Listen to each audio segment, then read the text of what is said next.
حضرت امام اعظم ابو حنیفہ رضی اللہ تعالیٰ عنہ اس امت کے بعد آنے والے جتنے بھی امام ہیں وہ امام فقہ، یعنی فقہ کے امام ہوں، طریقت کے امام ہوں، سب کے آپ امام نظر آتے ہیں۔ اور فقہی اعتبار کے مطابق ہم چونکہ حنفی ہیں، امام اعظم ابو حنیفہ رضی اللہ تعالیٰ عنہ آپ کے مقلد ہیں، زندگی میں جتنے بھی مسائل ہیں ان کا تعلق سیاسی ہو، سماجی ہو، روحانی ہو، کوئی بھی ہو، سب کا حل ہم امام اعظم ابو حنیفہ رضی اللہ تعالیٰ عنہ آپ کی فقاہت کے صدقہ ہی حل کرتے ہیں۔ ہم نماز پڑھتے ہیں، روزہ رکھتے ہیں، حج کرتے ہیں، زکوٰۃ دیتے ہیں، نکاح کے مسائل ہیں، طلاق کے مسائل ہیں، وراثت کے مسائل ہیں، میاں بیوی کے حقوق ہیں، جتنے بھی موضوعات ہیں ان سب کے حوالہ سے امام اعظم ابو حنیفہ رضی اللہ تعالیٰ عنہ آپ نے سب مسائل کو قرآن و سنت کی روشنی میں تحریر فرمایا اور امت پر یہ احسان فرمایا۔ ایک معتبر روایت کے مطابق آپ نے 12 لاکھ مسائل قرآن و حدیث سے اخذ فرمائے ہیں۔ آپ کی درسگاہ میں جو بورڈ تھا، یعنی جہاں پہ دینی مسائل ڈسکس ہوتے تھے، اس میں 1000 فقہا بیٹھتے تھے۔ کتنے؟ بولیے 1000 فقہا وہ بیٹھتے تھے، 1000 بندہ، وہ عالم جو فقیہ کے درجے پہ، اور ان میں 40 وہ ہوتے تھے جو مجتہد کے درجے پہ فائز ہوتے تھے۔ ایک مسئلہ اس پہ سب فقہا بحث کرتے، غور و فکر کرتے، اور اس کے بعد پھر جو مسئلہ اخذ ہوتا پھر وہ مجتہدین کے سامنے پیش کیا جاتا، وہ غور و فکر کرتے، پھر اس کو امام اعظم کی بارگاہ میں پیش کیا جاتا، پھر امام اعظم ابو حنیفہ اس پہ غور کرتے۔ اتنی غور و فکر کرنے کے بعد پھر فائنل اس کو جس باب کے حوالے میں وہ مسئلہ ہوتا اس باب میں درج کر دیا جاتا۔ نماز کا مسئلہ تو کتاب الصلاۃ میں، زکوٰۃ کا ہوتا تو باب الزکوٰۃ میں، حج کا مسئلہ ہوتا تو باب الحج میں۔ اس طریقے کے ساتھ فقہ حنفی کو مرتب کیا گیا اور قرآن و سنت کی روشنی میں یہ سب معاملہ ہوا۔ اب مجھے بتائیں، اتنی محنت کی ہمارے ائمہ نے، بالخصوص امام اعظم ابو حنیفہ رضی اللہ تعالیٰ عنہ نے، اور اتنی محنت کر کے قرآن و سنت سے مسائل اخذ کر کے پھر اپنے شاگردوں کو تحریر فرمائے، پھر وہ سینہ بسینہ تحریر بتحریر چلتے چلتے آج ہم تک پہنچے ہیں۔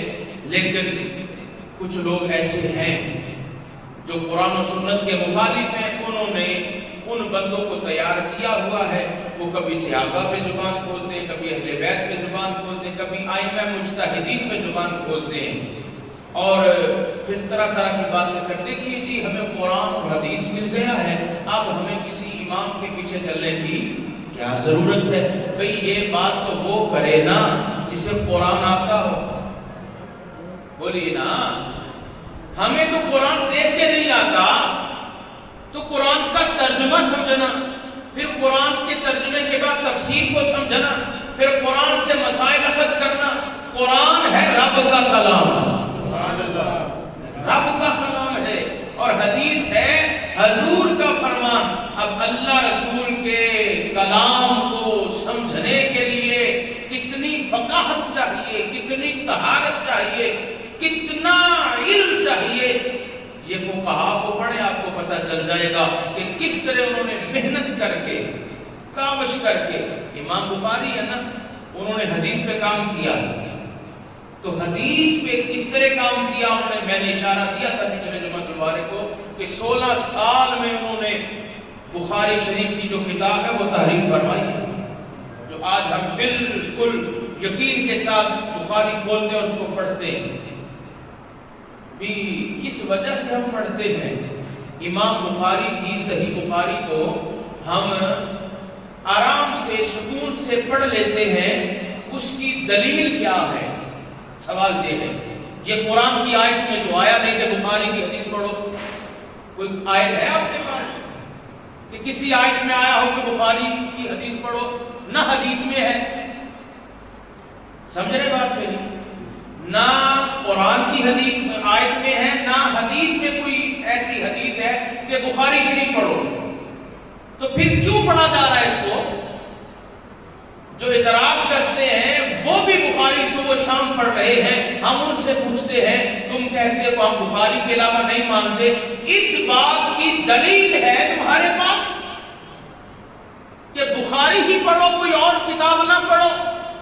تو ان کے پاس بھی کوئی دلیل نہیں ہے. لیکن ہم کہتے ہیں ہاں ہمارے پاس دلیل ہے. امام بخاری پر اعتماد کیا گیا،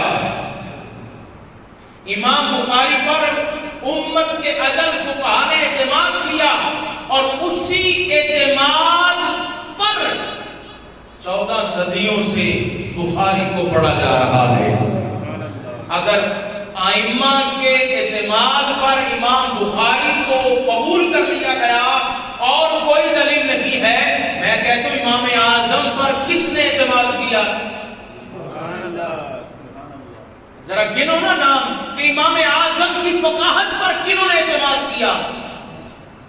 اس پر بھی امت کے اجل فقہا، اجل صوفیاء نے اعتماد کیا. اگر نام لینا شروع کروں نا تو کئی راتیں گزر جائیں. امام اعظم ابو حنیفہ کی فقاہت پر اعتماد کرنے والے امت کے سب اولیاء ہیں. بولیے ذرا بولیے، اس امت کے سب اولیاء ہیں. اور اولیاء کا رستہ اتنا عظیم رستہ ہے، وہ رب کی بارگاہ میں وضو کر کے کھڑا ہوتا ہے اور دعا کرتا ہے اہدنا الصراط المستقیم. پڑھتے ہیں آپ دعا؟ یہ پڑھتے ہیں نا کہ اے اللہ ہمیں سیدھے راستے پہ چلا. صراط الذین انعمت علیہم، ان لوگوں کے راستے پر جن پر تیرا انعام ہوا، جن پر تیرا انعام ہوا. سوال کیا گیا انعام یافتہ لوگ کون ہیں؟ پھر قرآن ہی بولا. قرآن نے کہا آؤ میں تمہیں بتاتا ہوں انعام یافتہ لوگ کون ہیں. فَأُولَٰئِكَ مَعَ الَّذِينَ أَنْعَمَ اللَّهُ عَلَيْهِم مِّنَ النَّبِيِّينَ وَالصِّدِّيقِينَ وَالشُّهَدَاءِ وَالصَّالِحِينَ. یہ وہ لوگ ہیں جو انعام یافتہ ہیں. تو پتہ چلا داتا صاحب انعام یافتہ ہیں. بولیے ذرا. ہاں غوث پاک انعام یافتہ ہیں، داتا صاحب انعام یافتہ ہیں، حضرت باقی عزیز مستامی انعام یافتہ ہیں، حضرت جنید بغدادی انعام یافتہ. اس امت کے کل اولیاء انعام یافتہ ہیں. وہ سب کے سب کثرت کے ساتھ امام اعظم ابو حنیفہ کی تقلید میں ہیں. تو ہمارے پاس دلیل آ گئی، ہمارے پاس دلیل آ گئی کیا؟ کہ امام اعظم ابو حنیفہ کی تقلید پر اعتماد کرنے والے اس امت کے اجل اولیاء ہیں، اجل فقہا ہیں، اجل محدثین ہیں. کہ انہوں نے اعتماد کیا ہے تو پھر ہم کیوں نہ کریں؟ ہم کیوں نہ کریں؟ آج جس کو کلمہ بھی نہیں آتا، اگر وہ یہ کہے کہ ہمیں قرآن حدیث کافی ہے تو وہ اپنے اس دعوے میں جھوٹا ہے، اپنے دعوے میں وہ جھوٹا ہے. کیوں؟ بھئی تجھے تو قرآن دیکھ کے نہیں آتا، قرآن سے مسئلے کس طرح اخذ کرے گا؟ یہ قرآن رب کا کلام ہے، قرآن ہے رب کا کلام ہے، اور حدیث حضور کا فرمان ہے. اور محدثین کہتے ہیں، فقہا کہتے ہیں، مجتہد کسے کہتے ہیں؟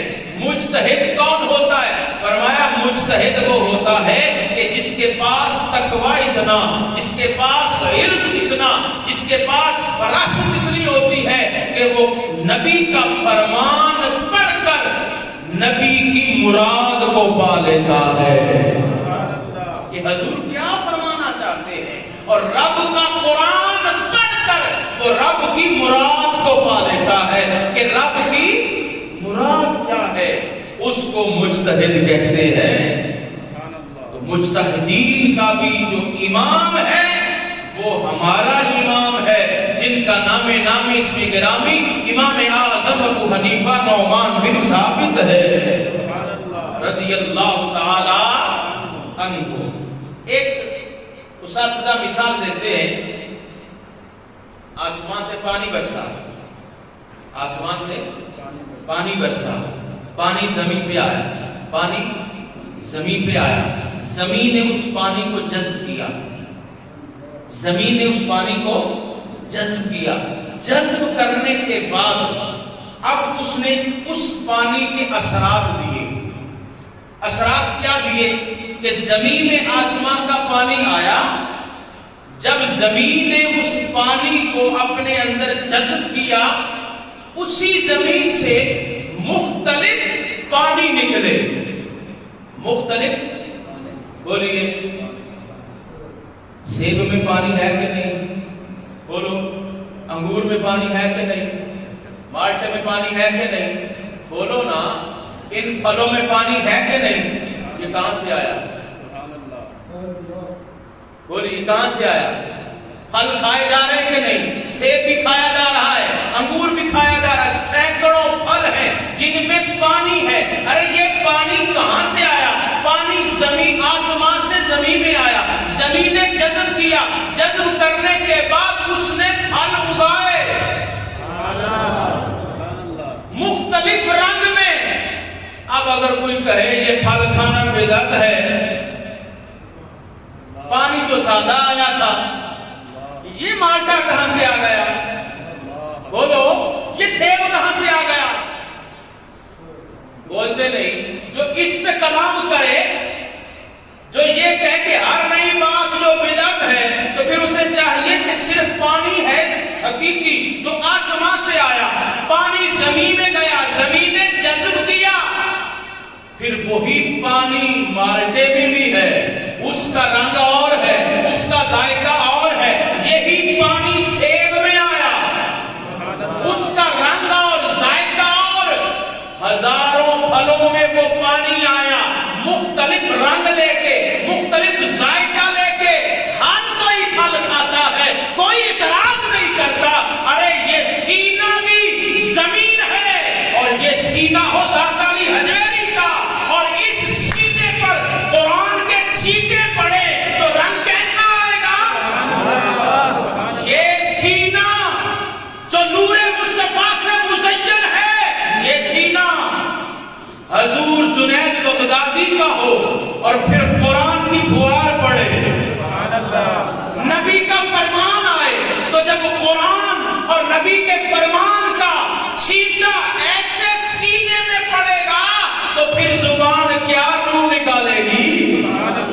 اس کو کیسے بیان کیا جا سکتا ہے؟ ہاں ہم کہتے ہیں سینہ تھا امام اعظم ابو حنیفہ کا، بولو ذرا، بولو سینہ اقدس امام اعظم ابو حنیفہ کا، وہ زمین ایسی زمین تھی کہ جب اس سینے میں قرآن اترا، نبی کا فرمان اترا، تو پھر اس سینے سے امام اعظم ابو حنیفہ کے اس سینے نے جو قرآن اور حدیث سے مسائل اخذ کیے، ایک روایت کے مطابق میں بتا چکا ہوں 12 لاکھ مسائل اخذ کیے،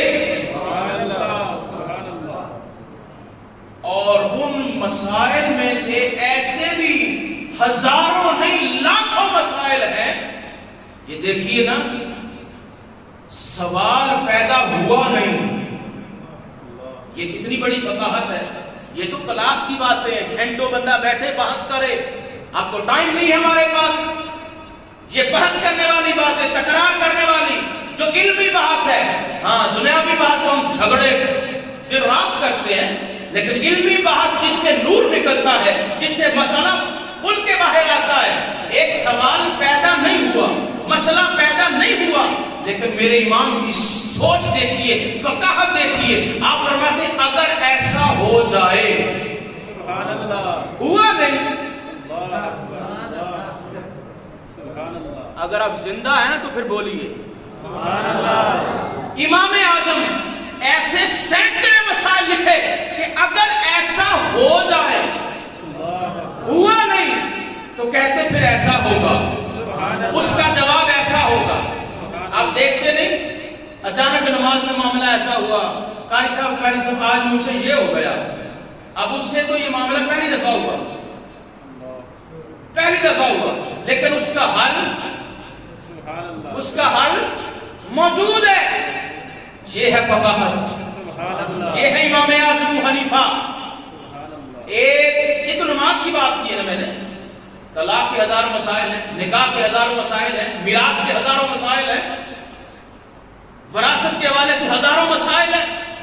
کون سا شعبہ ہے آپ لائیں، کوئی مسئلہ لائیں، امام اعظم ابو حنیفہ کا دروازہ کھٹکھٹائیں، آپ کو جواب ملے گا.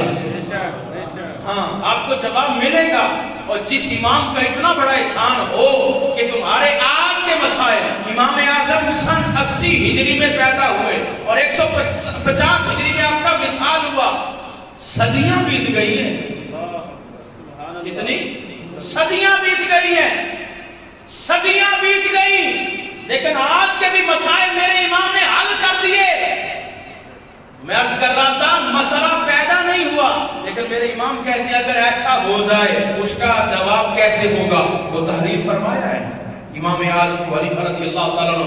تو جب زمین پہ آسمان کا پانی آیا، پھر اس نے جذب کیا، جذب کرنے کے بعد اس نے مختلف رنگ لیے، مختلف ذائقے دیے، مختلف پھل دیے. کبھی کسی نے زمین کو دانہ دیا کہ تجھے تو سادہ پانی دیا تھا، تو نے کیا نکال کے دیا ہمیں؟ ہم تو کھا رہے ہیں اور خوش ہو رہے ہیں. ارے یہ زمین تمہیں مختلف پھل دے، آسمانی پانی کو جذب کرنے کے بعد تو کوئی اعتراض نہیں. آسمان کا خالق رب ہے، رب کا کلام ہے قرآن. جو قرآن کو پڑھ کر ہزاروں نہیں لاکھوں مسائل حل کر کے تمہیں دے رہا ہے، اسے کہتے امام اعظم ابو حنیفہ رضی اللہ تعالیٰ عنہ. اب دیکھیے جی سوال ہوتا ہے جی آپ درود پڑھتے ہیں، کہاں لکھا ہے؟ ہر مسئلے کے بارے میں، ہر عمل کے بارے میں وہ کہتے ہیں جی دلیل لائیں، اس کی علیحدہ دلیل لائیں، اس کی علیحدہ دلیل لائیں کہ اذان سے پہلے درود پڑھنا کہاں لکھا ہے. سوال ہوتا ہے نا، بولیے ہوتا ہے نا سوال. بھی سوال یہ آپ سے ہو رہا ہے، لیکن مسئلہ میں آپ کو بتا رہا ہوں. ہاں امام اعظم ابو حنیفہ رضی اللہ تعالیٰ عنہ کے توسل آپ کو بتا رہا ہوں، یہ آپ کو ایک عظیم تحفہ دے رہا ہوں. جی فلاں بات کہاں لکھی ہے، فلاں بات کہاں لکھی ہے، طریقہ کیا ہے، مسائل کا حل کس طرح اور دلائل کس طرح لیے جاتے ہیں، قرآن سے حدیث سے مسئلے کس طرح اخذ ہوتے ہیں. جو فقہ کو نہیں مانتا نا غیر مقلد ہے، جو غیر مقلد ہے، کہتا ہے میں کسی امام کو نہیں مانتا، وہ بھی جھوٹے ہیں. اور ایسے منافق ہیں کہ وہ فقہ کے بغیر ایک دن بھی گزارا نہیں کر سکتے، ایک دن بھی گزارا نہیں کر سکتے، لیکن پھر بھی اعتراض ہے، پھر بھی انکار ہے. کیسے ظالم لوگ ہیں یہ، ایک دن بھی گزارا نہیں کر سکتے. ہمارے ائمہ نے کہا کہ اگر فقہ نہ ہو تو وہ لوگ ایک فرض بھی ثابت نہیں کر سکتے، ایک فرض بھی ثابت نہیں کر سکتے. مثال کے طور پہ یہ غیر مقلد سر پھرا اگر سوال کرے کہ قرآن میں ہے اقیموا الصلاۃ، نماز قائم کرو، کیا حکم ہے؟ بولیے.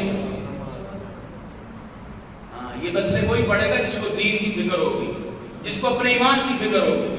وہ ضرور تجسس کے ساتھ، توجہ کے ساتھ یہ باتیں سنے گا اور پڑھے گا اور اپنے دامن میں رکھے گا. جس کے نزدیک دین کی کوئی اہمیت نہیں، اس کو جو مرضی سنا اسے کیا. اللہ اکبر. اب وہ کھڑا ہے کہتا ہے یہ قرآن میں بتاؤ کہ یہ کہاں لکھا ہے کہ مجھ پہ نماز فرض ہے. وہ سوال کر رہا ہے میرا نام دکھاؤ کہاں لکھا ہے، میرا نام دکھاؤ کہاں لکھا ہے کہ مجھ پہ نماز فرض ہے. سورج مغرب سے طلوع ہو سکتا ہے لیکن کوئی مولوی اس سوال کا جواب نہیں دے سکتا. ہاں یہ ان کے نظریے کے مطابق ان کا سوال ہے. ہاں یہ ان کی سوچ ہے اور ان کی سوچ کے مطابق یہ سوال ہے. مجھ پہ نماز فرض ہے کہاں لکھا ہے؟ بنتا ہے کہ نہیں؟ جو یہ تو پوچھتے ہیں، ہر عمل کی دلیل پوچھتے ہیں کہ یہ کہاں لکھا ہے، اس اذان سے پہلے سلام پڑھو یا نہ پڑھو، نماز کے بعد درود پڑھو یا نہ پڑھو، کہاں لکھا ہے، کس آیت میں لکھا ہے؟ ہر عمل کی دلیل کے حوالے میں قرآن کی آیت لانا چاہتے ہیں۔ تو اگر ان سے پوچھا جائے بتائیں جی فلاں بن فلاں پہ نماز فرض ہے، قرآن کی کس آیت میں لکھا ہے جواب؟ یہ ان کا طرز ہے، یہ ان کا طرز ہے، یہ ان کا طریقہ ہے۔ ہم کہتے ہیں اگر تم یہ طریقہ بناؤ پھر قرآن کے 30 پارے نہیں ہونے چاہیے، پھر تو 1000 پارے بھی کم ہوں گے۔ کیوں؟ پھر رب ہر بندے کی لسٹ بناتا، جاگ رہے ہیں، ہر بندے کی لسٹ بناتا، پھر اس کا نام آتا، پھر وہ پھر نماز پڑھتا کہ میرا نام آیا بھی نماز پڑھو، مجھے پکارا گیا یا فلاں بن فلاں اقیم الصلاۃ، میں نام نہیں لے رہا، صرف میں بتانا چاہتا ہوں کہ تب وہ نماز پڑھتا کہ میرا نام آیا ہے۔ لیکن اس سوال کا جواب ان کے پاس نہیں ہے۔ جب ان کے پاس نہیں ہے تو پھر تم کیوں ایسے رستے نکالتے ہو؟ آپ کا مسئلہ میں حل کر دیتا ہوں، اب تھوڑی وقت میں آپ پریشان ہو رہے ہیں، سمجھ نہیں آ رہی یہ کیسی بات ہے۔ یہ وہ کہتے ہیں کہ ہر کے لیے علیحدہ بات ہو، ہر عمل کے لیے علیحدہ دلیل ہو، لیکن ان کو بھی اس مسئلے کے حل کے لیے امام اعظم ابو حنیفہ کا دروازہ کھٹکھٹانا پڑے گا۔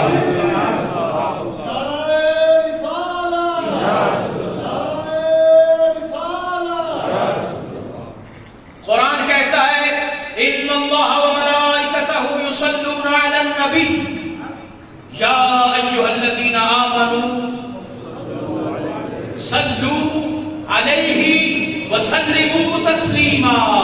ہمارے علماء کہتے ہیں اس میں حکم ہے مطلق۔ حکم کیا ہے؟ مطلق۔ ایمان والوں کو مطلق حکم ہے کہ درود پڑھو اور خوب سلام بھیجو۔ اب اس میں ظہر کا ٹائم بھی ہے، اس میں عصر کا ٹائم بھی ہے، اس میں مغرب کا ٹائم بھی ہے، اس میں 11 بجے بھی ہے، اس میں 12 بجے بھی ہے، اس میں رات بھی ہے، اس میں دن بھی ہے۔ سبحان اللہ، اتنی بڑی دلیل دیا حیران ہو رہے ہیں، ذرا کہیے سبحان اللہ۔ ہمارے علماء نے کہا، ہمارے امام نے کہا یہ قرآن ہے اور قرآن قانون بیان کرتا ہے۔ سبحان اللہ، کل بیان کرتا ہے۔ کیا؟ یا ایھا الذین آمنوا صلوا علیہ وسلموا تسلیما، درود پڑھو اور خوب سلام بھیجو۔ رب نے یہ نہیں کہا اس ٹائم پڑھنا ہے، سبحان اللہ، اس ٹائم نہیں پڑھنا۔ یہ تم نے کہاں سے نکال لیا؟ نہیں جی، ہمیں دکھائیں، ہمیں دکھائیں نہیں۔ اذان سے پہلے درود پڑھو، اذان کے بعد نہ پڑھو۔ قرآن میں کہاں لکھا ہے؟ میں کہتا ہوں تو نماز پڑھ رہا ہے، تو نماز پڑھ رہا ہے، بتا کہاں لکھا ہے؟ اللہ اکبر۔ اب پوچھیں، جو بھی آپ سے سوال کرے نا، کوئی بھی، وہ لولا ہو، وہ لنگڑا ہو، کوئی بھی ہو، آپ سے سوال کرتا ہے، آپ اس سے پوچھئے کہ قرآن میں کہاں لکھا ہے کہ تو نماز پڑھ۔ اگر تو نے اپنی ماں کا دودھ پیا ہے، اگر تو حلالی ہے تو اس سوال کا جواب دے۔ تو مر سکتا ہے لیکن اس سوال کا جواب نہیں دے سکتا، وہ کیا اس کے بڑے بھی نہیں دے سکتے۔ ہمارے ائمہ نے کہا سورج مغرب سے طلوع ہو سکتا ہے لیکن اس سوال کا جواب نہیں دے سکتے۔ سبحان اللہ۔ ہم نے کہا یا ایھا الذین آمنوا صلوا علیہ وسلموا تسلیما، قرآن کہتے ہیں درود پڑھو۔ ہم نے پڑھا اذان سے پہلے، ہم نے پڑھا اذان کے بعد، ہم نے پڑھا نماز سے پہلے، ہم نے پڑھا فرضوں کے بعد، ہم نے پڑھا دعا سے پہلے، ہم نے پڑھا دعا کے بعد، اور ہم نے دلیل رکھی یہی ہے کہ رب نے قرآن میں کہا ہے درود پڑھو، صبح پڑھو شام پڑھو، کوئی دنیا آئے تب پڑھو، دنیا سے جائے تب پڑھو۔ یار لوگوں کو ہو گیا بخار، ان کو چڑھ گئی تپ، صحابہ نے پڑھا تھا، میں نے کہا تو نے صحابہ کو دیکھا ہے؟ منہ اٹھا کے بات کرتے امام اعظم پہ، لوگ کہتے کیسے غصہ کرتے، میں کہتا ہوں امام اعظم داتا صاحب کا پیر ہے، آگ نہ لگے تو کیا ہو، اور جو داتا صاحب کے امام کو بھنگ کے تمہاری طبیعتوں میں حل چل رہا ہے۔ غیرت یہی ہے کہ جن ہستیوں کے ذریعے ہم پر دین پہنچا، ہم اتنے بے غیرت نہیں ہیں اور نہ ہمیں شان فراموش ہے، ہم پیر شاہ سوار کو ماننے والے ہیں، اور انہیں بتایا تھا وہ بندہ بندہ کہلانے کا حقدار نہیں ہے جو اپنے محسن کے احسان کو بھلا دے۔ ہم بھولنے والے نہیں ہیں کہ داتا صاحب کون ہے، ہم بھولنے والے نہیں ہیں کہ امام اعظم کون ہے۔ ہاں تو سوال چھوڑ رہا ہوں آپ کے بعد، جائیے پوری نجدیت وہابیت سب سے سوال کیجئے، جتنے بھی غیر مقلد ہیں سب سے سوال کیجئے، اگر اس سوال کا جواب مل جائے تو کہنا یہ جھوٹے۔ آئیے امام اعظم کے دروازے پہ، سائل کھڑا تھا سوال لے کے، جی میں نماز تک پڑھوں گا جب یہ دکھائیں گے کہ میرا نام لکھا ہو، کیونکہ میرا طریقہ یہ ہے، اب میں ان کی طرف سے بات کر رہا ہوں سمجھانے کے لیے، میرا طریقہ یہ میں نماز تک پڑھوں گا جب مجھے میرے نام سے پکارا گیا ہو۔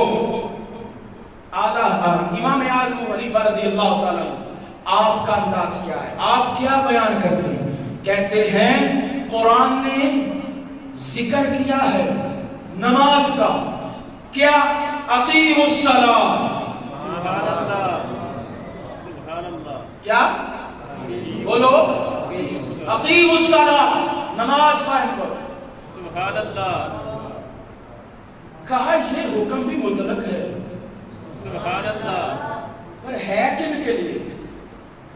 میرے امام نے قاعدہ بنایا، قانون دیا، راستہ دیا، فرمایا نماز فرض ہے مومنین پہ، سبحان اللہ، سبحان اللہ۔ نماز کس پہ فرض ہے؟ مومنین، بولو مسلمانوں پہ فرض ہے، نماز کس پہ فرض ہے؟ مسلمانوں پہ فرض ہے۔ فرمایا تو یہ سوال کرے گا اس سے پوچھا جائے گا تو مومن ہے، اللہ اکبر، سبحان اللہ، اس سے پوچھا جائے گا تو مسلمان ہے، کہے گا ہاں میں مسلمان ہوں، فرمایا رب نے حکم مطلق دیا ہے اقیموا الصلاۃ، سبحان اللہ، سبحان اللہ، سب مسلمان نماز قائم کریں۔ بس جو یہ دعویٰ کرے کہ میں مسلمان ہوں اس کو قرآن کا حکم ہے، سبحان اللہ، بس بات ختم ہو گئی، بات ختم ہو گئی۔ وہ بھی یہی جواب دیں گے، ہاں وہ بھی اس سوال کا یہی جواب دیں گے، لیکن ایسے ظالم ہیں طریقہ امام اعظم کا ہی بنایا ہے، سبحان اللہ، یہ طریقہ امام اعظم کا دیا ہوا ہے، اسی طریقے پر جواب دیں گے۔ بھئی آپ مسلمان ہو؟ جی مسلمان ہوں۔ اقیموا الصلاۃ مطلق جواب ہے، مطلق حکم ہے، جو مسلمان ہیں سب پہ نماز فرض ہے، سبحان اللہ۔ ہم کہتے ہیں یہ قاعدہ یہاں پہ لگ رہا ہے تو جائز ہے، یا ایھا الذین آمنوا صلوا علیہ وسلموا تسلیما، وہ بھی حکم مطلق ہے، جب چاہو، سبحان اللہ، سبحان اللہ، جہاں چاہو۔ وہاں پہ کیوں اعتراض کر رہا ہے؟ یہاں کیوں بیماری پڑ رہی ہے؟ وہ اس لیے مبارک و سنیوں، الحمدللہ ہمیں وہ امام ملا ہے، وہ امام ملا ہے کہ جس کی تقلید ہم تو کر ہی رہے ہیں، جو غیر مقلد ہے نا وہ بھی کر رہے ہیں لیکن مان نہیں رہے۔ اور تقلید ہے کیا؟ اشارہ دے کے بات ختم کرتا ہوں، آپ نے جانا ہو علی پور سیدہ شریف، سبحان اللہ، ولیوں کی دھرتی ہے کہ سبحان اللہ، آپ نے ٹکٹ لی اور سیٹ پہ بیٹھ گئے کہ یہ بس کہاں جا رہی ہے؟ علی پور سیدہ شریف۔ ابھی فیصلہ آباد کراس نے کیا، آپ سیٹ سے اٹھے، ڈرائیور کے پاس گئے، بتائیں جی بس کہاں جا رہی ہے؟ وہ کیا کہے گا؟ بھی بتایا نہیں، علی پور سے نہ جا رہی۔ سبحان اللہ۔ آپ بیٹھ گئے، تھوڑی دیر کے لاہور کراس کیا، وہ پھر اٹھا، ڈرائیور کے پاس گیا، جناب یہ بس کہاں جا رہی ہے؟ اس نے کہا یہ علی پور سیدہ شریفی جا رہی، بیٹھو اپنی سیٹ پہ۔ ابھی مرید کے کراس کے یہ پھر اٹھا، استاد جی گاڑی کہاں جا رہی ہے؟ آپ اس نے کہا نیچے اترو، نیچے اتر، جب سے تجھے بٹھایا ہے تجھے بتا دیا کہ علی پور سیدہ جا رہی ہے۔ سبحان اللہ۔ ساتھ ہی سنی بیٹھا تھا۔ سبحان اللہ۔ اس نے کہا غیر اقل صاحب، اگر ڈرائیور پہ اعتماد نہ ہو تو بندہ منزل پہ نہیں پہنچتا، ہاں اگر امام اعظم پہ اعتماد نہ ہو رب تک نہیں پہنچتا۔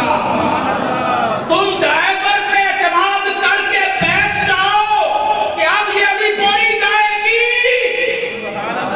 یہ ہو گیا جائز۔ اور اگر ہم نے امام اعظم پہ اعتماد کیا کہ یہ یقیناً ہمیں اللہ رسول تک پہنچا دیں گے تو یہ شرک ہو گیا۔ تقلید ہے اعتماد کا نام، ہاں اعتماد کا نام۔ امام صاحب کس لیے ہوتے ہیں؟ بولیے، اگر امام پہ اعتماد نہ ہونا تو پھر نماز ہی نہیں ہوتی، پھر بولیے ہوگی، بولیے نہیں نہ ہوگی۔ اگر پھر بھی وہ ایسا سر پھرا ہونا تو پھر اس کو چاہیے وہ گھاری ہوگا۔ امام کے ساتھ تعلق اعتماد کا ہے، اگر اعتماد نہیں ہے تو پھر کب کی نماز ہے، کہاں کی نماز ہے، کہاں کی تقریر، پھر کچھ نہیں ملنے والا۔ ہاں اگر اللہ رسول تک پہنچنا ہے تو پھر امام اعظم خلیفہ کا دامن پکڑنا ہوگا۔ ہاں انشاءاللہ جب ہم پکڑیں گے تو پھر امام ہمیں اللہ رسول کی بارگاہ تک پہنچا دیں گے۔ اللہ تعالی ہم سب کو عمل کی توفیق عطا فرمائے۔ وما علینا الا البلاغ۔